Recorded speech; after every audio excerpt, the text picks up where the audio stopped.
7 choses que les pauvres font et que les riches ne font pas. Numéro 1. Les pauvres regardent la télévision. Et les riches lisent des livres. Combien d'heures passez-vous devant la télévision? Et c'était quand la dernière fois que vous avez lu un livre? Combien de livres lisez-vous par an? Numéro 2. Les pauvres sont payés par rapport au temps. Et les riches sont payés par rapport aux résultats. Disons que vous travaillez chez McDonald's. Vous pourriez être le meilleur nettoyeur de sol du monde entier. Mais quelle valeur apportez-vous à McDonald's? Nous les riches sommes payés par rapport aux résultats, pas par rapport au temps investi.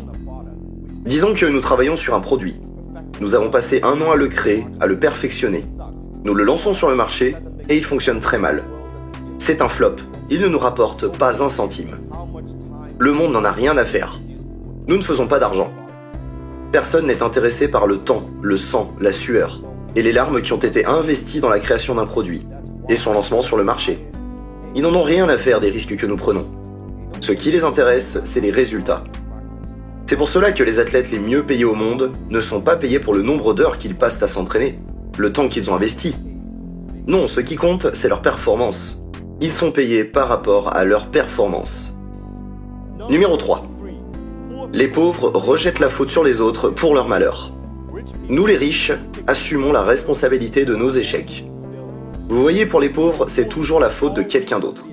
C'est la situation économique, c'est le gouvernement, c'est mon patron, c'est mon boulot, c'est ma ville, c'est mon voisin, c'est mes amis.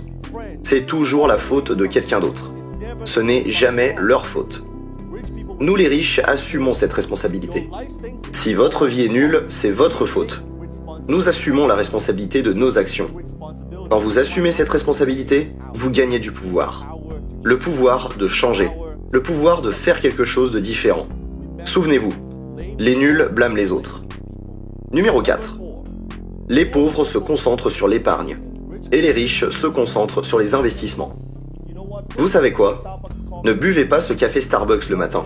Essayez d'économiser 1 ou 2 dollars par-ci par-là. Ne volez pas en première classe. Volez en classe économique. Essayez toujours d'économiser 1 ou 2 dollars. En fait, un centime économisé reste un centime. Vous n'allez pas devenir riche en essayant d'économiser 1 ou 2 dollars. Vous avez besoin de faire beaucoup plus d'argent pour pouvoir investir. Numéro 5. Les pauvres croient tout savoir. Les riches apprennent continuellement. Vous voyez, les pauvres ont toujours des opinions arrêtées. Ils veulent toujours parler au monde de leurs opinions, à propos de la politique, du sport, de la société, du gouvernement, de tout ce qui les entoure. Au lieu d'être humbles, d'être prêts à apprendre, nous les riches sommes toujours en train d'apprendre. Nous nous posons des questions, nous écoutons, nous lisons des livres, nous apprenons constamment. Plutôt que de se dire « j'ai une opinion sur tout ». Vous savez pourquoi les pauvres ont toujours une opinion? Parce que c'est le seul moyen pour eux d'attirer un peu d'attention. Je vois ces gens qui regardent mes vidéos, ma vidéo sur les ventes, ma vidéo sur la clôture d'une vente, et je regarde ça et j'en ris. Et ils commentent « Ah Dan, vous ne devriez pas clôturer comme ça. Vous devriez clôturer comme ci, dire plutôt ceci. » C'est quand la dernière fois que vous avez clôturé quelque chose? Montrez-moi. C'est quand la dernière fois que vous avez clôturé quelque chose pour 500 dollars? 1000? 2000? 5000? 10 000? 100 000? Qu'est-ce que vous avez fait? Alors votre opinion ne compte même pas. Souvenez-vous, vos revenus ne peuvent évoluer qu'autant que vous. Votre fortune ne peut évoluer qu'aussi vite que vous. Numéro 6. Les pauvres croient que l'argent est la source de tous les maux. Nous les riches croyons que la pauvreté est la source de tous les maux. Vous avez entendu l'expression « l'argent est la source de tous les maux » ? Non, le manque d'argent est la source de tous les maux. Je veux que vous regardiez les quartiers les plus pauvres. Je veux que vous pensiez à ces régions-là. Les crimes, les drogues, toutes sortes de problèmes. Vous voyez, dans l'histoire de l'humanité, aucune banque n'a été cambriolée par quelqu'un qui a débarqué en Rolls-Royce.